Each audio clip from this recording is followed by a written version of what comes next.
اس خبر کے پرایوجک ہیں اے ایس برانڈیڈ لاٹ والا، لال کوارٹر، کرشنا نگر، دلی۔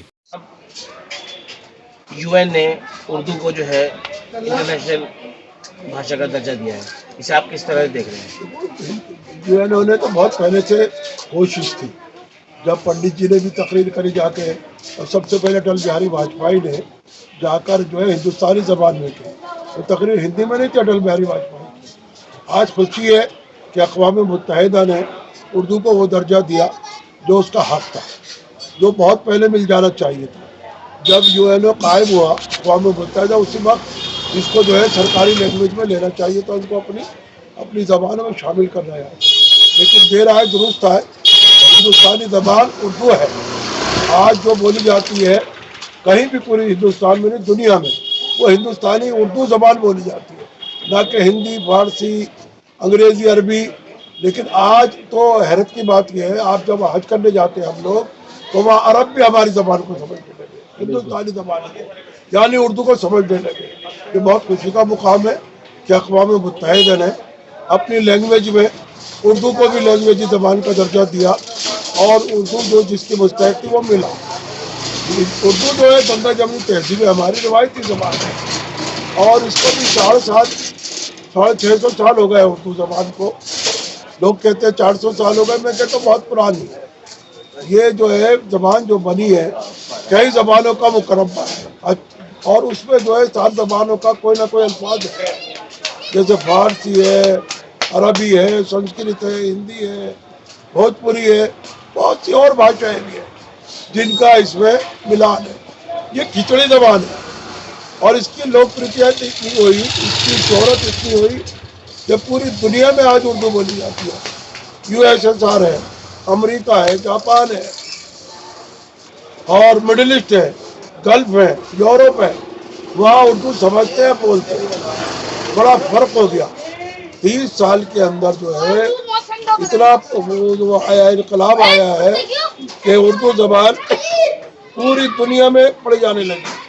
خاص کر کے حج کے دوران سعودی عرب میں ٹرانسلیشن کر کے اردو زبان میں، جو یہاں ہندوستان، پاکستان کے لوگ جاتے ہیں، ان کو سمجھانے کے لیے وہاں اردو کی زبان کا استعمال ہو رہا ہے۔ علیم صاحب، اردو کو انٹرنیشنل لیول پہ تو لوگ سمجھ رہے ہیں، لیکن ہندوستان کے اندر جو اردو کے حالات ہیں اس پر آپ کیا کہنا چاہیں گے؟ دیکھیے، سب سے بڑی ہمیں خوشی کی بات ہے، ہم اردو زبان سے مایوس رہتے ہیں۔ آج پورے پارلیمنٹ کے اندر جتنا استعمال اردو کے الفاظوں کا بی جے پی کے لوگ کرتے ہیں، اردو مخالف کرتے ہیں، شاید اتنا استعمال اردو بولنے والے بھی نہیں کرتے اردو کے۔ اردو کے پروفیسر ہیں، اردو کے لیکچرار ہیں، اساتذہ ہیں، شعراء ہیں، ادیب ہیں، یہ جب بولتے ہیں جا کے باہر تو انگریزی کا استعمال کرتے ہیں، عجیب بات ہے۔ لیکن جو سمجھنے لگے شاعری کے طور پر، اردو تحریری طور پر، یہ الحمدللہ بڑا خوشی کا مقام ہے کہ اردو سمجھنے لگے۔ لیکن ڈپارٹمنٹل طور پہ جو ہے دیکھا جائے، جو اردو کے لیے محکمے بنے ہوئے ہیں، وہاں وہ لوگ اس کو ڈھنگ سے نہیں لے رہے، کیا وجہ مان رہے ہیں؟ دیکھیے، جھوٹ بول کر تقرر ہوتا ہے۔ بالکل۔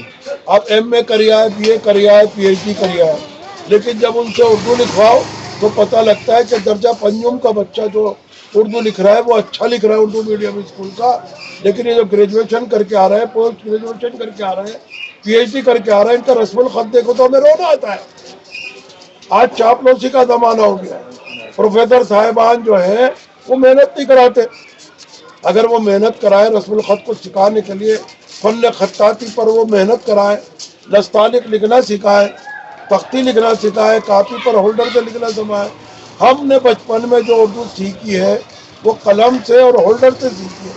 اگر کوئی بچہ پین لیا آتا تھا تو ماسٹر سب سے پہلے تو نب توڑتا تھا پین کی، اگر بال پہنے اس کی آگے کی پیتل کی نوک پھینک، اور کہا قلم لے کے آنا کل سے۔ پینسل سے بھی برا سمجھا جاتا تھا لکھنا، پینسل سے، قلم سے اور ہولڈر سے۔ پھر ایک اس طرح کا پین آ گیا، لوگ پین کو کاٹنے لگے، ہولڈر کی نب بناتے تھے۔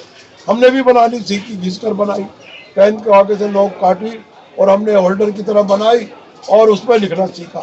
اس کے اندر الفاظ کا لکھنا جو آتا ہے وہ اسی تحریر سے آتا ہے۔ جب تک ہم تحریر لکھنا نہیں سیکھیں گے، اور پروفیسر صاحبان اس پر جو ہے کوشش نہیں کرائیں گے۔ آج کمپیوٹر کا زمانہ ہے، وہ پی ایچ ڈی کر رہا ہے، وہ پوسٹ گریجویشن کر رہا ہے، وہ کمپیوٹر کو انگلیاں چلا رہا ہے۔ ارے بھائی، کاپی پہ کرائیے نا، رف پہ کرائیے، اس پہ لکھوائیے۔